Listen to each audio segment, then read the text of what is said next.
إنما المؤمنون الذين إذا ذكر الله وجلت قلوبهم وإذا تليت عليهم آياته زادتهم إيمانا وعلى ربهم يتوكلون. وشر الأمور محدثاتها وكل محدثة بدعة وكل بدعة ضلالة وكل ضلالة في النار. خوشويس كان مسلمان برزكان لنعمتكان بهركاني خواي پروردگار بسر ايموا كخواي تعالى ايمي امتك وسط واتامامنا وادخل خلقان دوا امتي اسلام امتي وسطا امتي مامنا وندا لعقيدة لبيرو باور عقيدة لعبادة فرستشا لأخلاق آكار روشت جوانا كان امش فضلي خوايا بسر معنوا وإيما زور سپاسی خواهی پروردگارك إنك خواهی تعالى لو أمتي خلقان دوين لو أنا نبوين كفوتان لتنرويا ولو أناش نبوين كوا أخلاق عبادة عقيدان بشجي خستو سركشبون بلايكي ترى خوا بنامان بدا خوش كان مسلمان بريزة كان لا ديار دا آشكرا كاني أو ناونديك عرزتان من كرت خوي تعالى لقرآن بيروزا لسورة فرقانا لباسي عباد الرحمن واتابا دراستقين كان خوي تعالى باسيكا وأفرمي والذين إذا أنفقوا لم يسرفوا ولم يقتروا وكان بين ذلك قواما أهل إيمان أوانا كاتيك سرف أكن كاتيك أبخش تنانت لبخشين نيشا لخير كردنيشا إسراف ناكن لخرجي كردنا بو مالو مناليان بو خويان ومالو مناليان إسراف وزيادة الروي وزيادة مصرف ناكن ولولا شودسيان نانو قيننو مالو منا خويان ومالو مناليان يا مسلمانان هيش خيريك يعني لنبيننو لنا رحتيا بجين بلكو لون يوانان وكان بين ذلك قواما أما منهج أهل سنة وجماعة أما منهج إسلامي حقيقي أو إسلاميك خوي تعالى داي بزاندو وبيغمري خوشوي صلى الله عليه وسلم إسلامك كمامنا وند لكارو لعقيدة لبيرو باور وعقيدة لعبادة لبرستشا لأخلاقشا دينك إما آوايا برا برزا كانم بلام تماشا كي أمرو كاتي تماشاي حالو باري مسلمانانا كي أمرو بيتشواني أما أبيني كومالكي زور لمسلمانان بهوي أو رحمة نعمتي خوا بسر معنا وكمدتك ظلم لسر معنا لا تشو خواي تعالى خير وبركتك زوري بسر معنا الرشد خلقانيك زيادة الرويان كرت خلقانيك لحدي خويا اندرشون ودسيان كرت بزيادة الروي أو زيادة الروي كخوا قد غير كردوا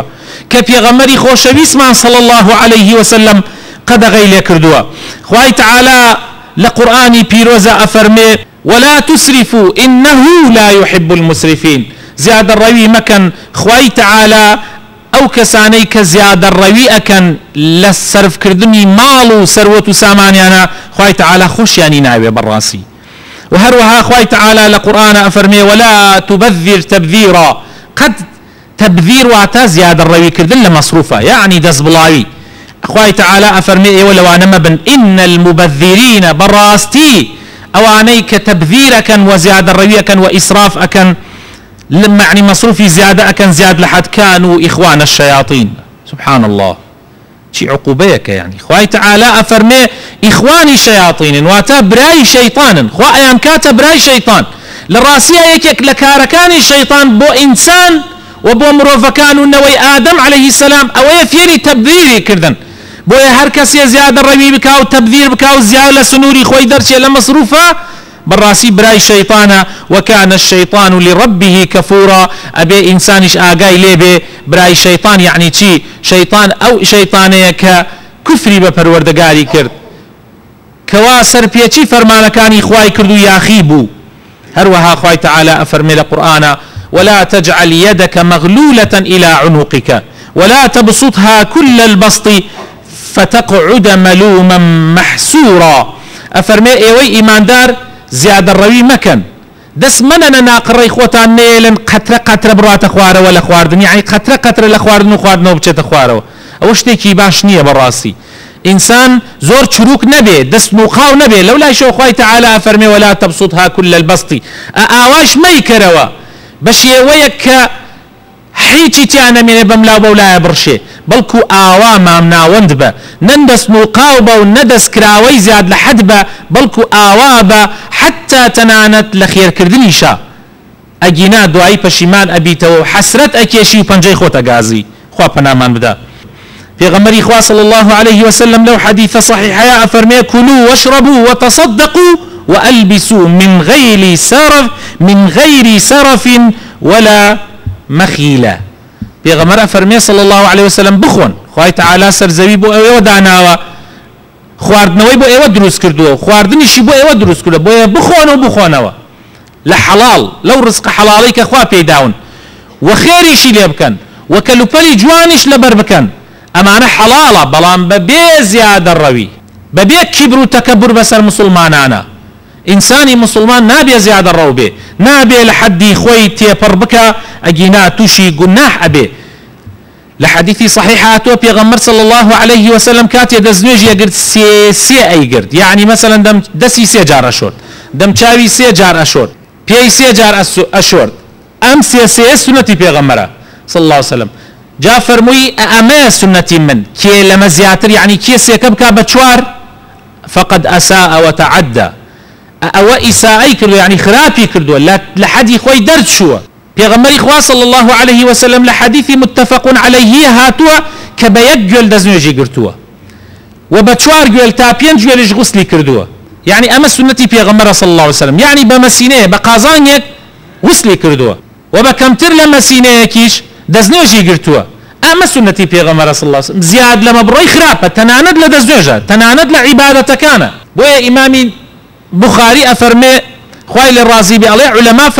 بيان باش نبوة إنسان لو سنوري في غمرتي فربكا إنسان أقدار بي زيادة مصروف وزيادة إسراف لحمشتك خراب بلان بداخوا أمرو أبينيت لاي خومان إسرافك زور تبذيرك زور لخواردن ويا أكري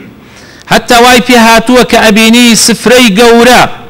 قازاني قورا دا انديت لو كل فيسبوك ومانا بيني ومانا لولاتا كاني تر حشتري خوي سورة كريتو اخريتا سر او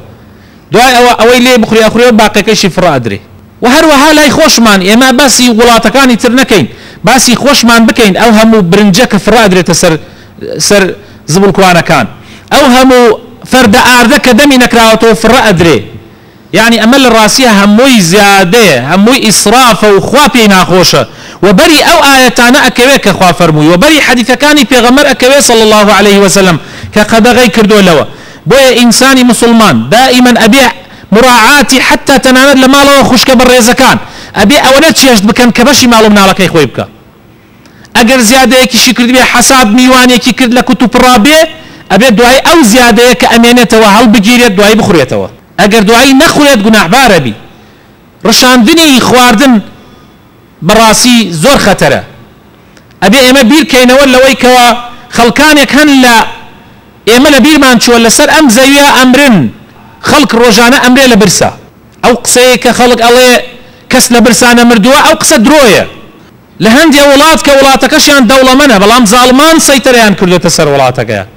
خير وارداتي او ولات بو خويان ابن وكوچون استا هول ادري لسر ولاتي امش اوا بكري ظالمان واستمكاران لهم لايك وخير بيري امولات ابن بو خويان ملتكش برو فقيري ابري بوش ولا رازين ابن لولا انواع مؤامرات بدور معنا بو اوي زرعات ما نميني بو اوي ولات كمان بحموش ويك امن اماني تيانا ميني دي خلكان كي لسر زاويه امرنا برسا ابي اقام الليبي امجا او زياده كاكري لخواردنا براسي بري او اكيك اخواتك في غمر صلى الله عليه وسلم قال ابو بكر لقال عمر شو ما صحابيك عندي خواردني خوشيان اخواردني كي خوش او كاتا خرما بو شير بو اوشتانا باشان فرموي في غمر صلى الله عليه وسلم فرموي ثم لتسالن يومئذ عن النعيم والله لروش قيامتها لسر ام اخواي قور برسال ماليه كاتو اوهم خواردني خومان اوهم انواع اشكالك اي كين براسي همو برسينوي لسر للروج قيامته امام ابن القيم افرمي او نعيميك انسان برساري لاكري النعيم المسؤول عنه نوعان افرمي او نعيمي كخوا افرمي برسيارتان ليكري لروجي قيامتها دو جورة جورة كان لحلالي درد كردوها ولا بحلالي صرفت كردوها يعني للرقاي حلال درد كردوها للرقاي حلال إيشا صرفت كردوها أوليت أبرسريته وآية شكرت كرد جورة كتر لحرام داري كيتو لحرام صرف يكي ليت أبرسريته ولا سري لكيو درد كرد ولا كيو شا صرفت كرد خوا فنامان بدا هروها زيادة الروي لكلوبل ولا سيارة ولا أمشتانية لمالو خانو دروس كردون اوانا براسي اسرافكي زور كين خومان يعني واي في هاتبو وما نزاني او خانوي كدروس يكين يتر مردنا ما تواو باش يويك دروس ما نكرت انواع واشكال شتمان تيا بكاره هنا وبير ما لو ان اكردو كسانيك احتياجي كمترين شتن كامل لو شي نسر فيكين جاء بي اقامان ليبي خلكان يكي براكانم لباسي النيبي كنبر خلكان يكي سياري باري اني اصلا بسياري كريش برون بو املا اولا خلكانك هي للراسية 50 متري هبه لسر ام زاويه خانوي كتابك لقل او دسو حمامك لوانيه بلم يتب بلا اخويا هيك مناقرك ملكي دنيا خومم والله بما انواع واشكال من هي كان خانو لوانيه خلق من هبه كان خانو هبه كان متر خانو كي قوريا كان قات خانو كي برزه بلام لقل اويشا شكرناك لقل اوشا لا لوانيها هربة ماي زياتر بي وزياتر بي خوابنا من بدا بويا انساني مسلمان بي اقاي لي بي هروها زياد الروي لوقت كاتا خلقاني كي زور هن براسي كاتي زور يعني بفي الرؤى لشتيه چوبوچا لملاهية لشتي لك كسودينية كاتي علي بابرين بونيوجيك لدنجكاني جماعات همو ايشي كي بو دروسي ولو كاتا بلان دواي او كنيوجكنا ماوكاتي نما او نكاتي زورا نازاني تشيبكا ام مسلسلك لدواء او مسلسلك ام فيلمك لدواء او فيلمك ام غورانيك لدواء او غورانيك ام توبينك تاو يا تشاوراني توبينك تركا شو ساعات دو شو اخوي يعني بونيجي يعني هلاسي يعني انواع واشكال كاتمان بفي رؤدين براسي اما جناحه اما حرامه حتى تنا ندخل كان يكوان فيها تو وازن او زياده الرؤيه اسايه شتكي اسايه بس اساينيه او وقت انا هم الى برسينوي الى سر الله اخوي تعالى ابي انساني مسلمان زور اقدار به باور كان برا برزه كان كاتيك امري او تخوازي اخوي تعالى زينود بكاتوي يك ساعات عمل بكي تاوك في خود بكي يك ساعات زور كاتيك او كات قدر ازاني كامري ازاني يك ساعات سبحان الله يك ساعات الحمد لله يك ساعات الله اكبر يك ساعات لا اله الا الله چن قوري يك ساعات نيجي سنة بكي چن قوري دون يجبروا يبو جماعات از او كات ازاني چن قوري بس بداخل ومع الاسف يعني خلكانك هي قدر امانه نازن هموي لدسيان اتشي هروها اسراف كردن برا كان لا لاشتكاني حياته اشتكاني تري ام دنيايا وكبون من الكهرباء زور صرف كردنا زياد لحد كهرباء صرف كردن الله مالي حكمته بس بيريش لو ناكاتو كباركشي لسر خوي انسري او ياك دوهمش ابيت معي اوي خلكاني كي تريش ضرر بكن اسرافك للراسيه هيج داعيك نيه يعني اما اتوانين كم تصرف كين بس زور صرفكين زياد لحد هروها لآيشة يعني زور بمن بوري حنفي بوناكين او اوي كدي الروا هروا كين ناو مجالك الروا سبحان الله كانه اما هر امينيه بس باب زانن امرو ولاتي واهي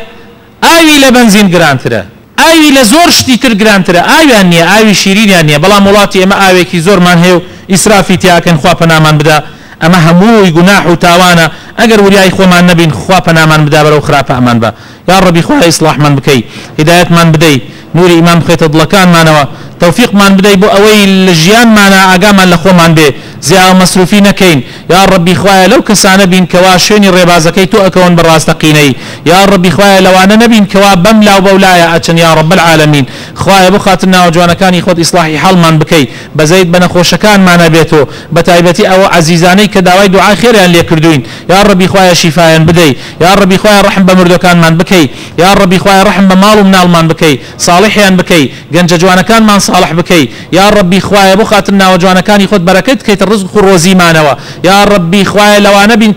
شكري نعمتك كانت وكين بسر مانوا يا ربي خوايا هرجيز لو انا نبين كوا قدر نعمتك كانت نازانين يا رب العالمين كردستان لهم بلا مصيبتك محفوظ بك كار بدستاني عادل ودات پرور بك خمخوريان بك بو ملتكيان ملتكيشان صالح وريكوبيك بك آمين آمين.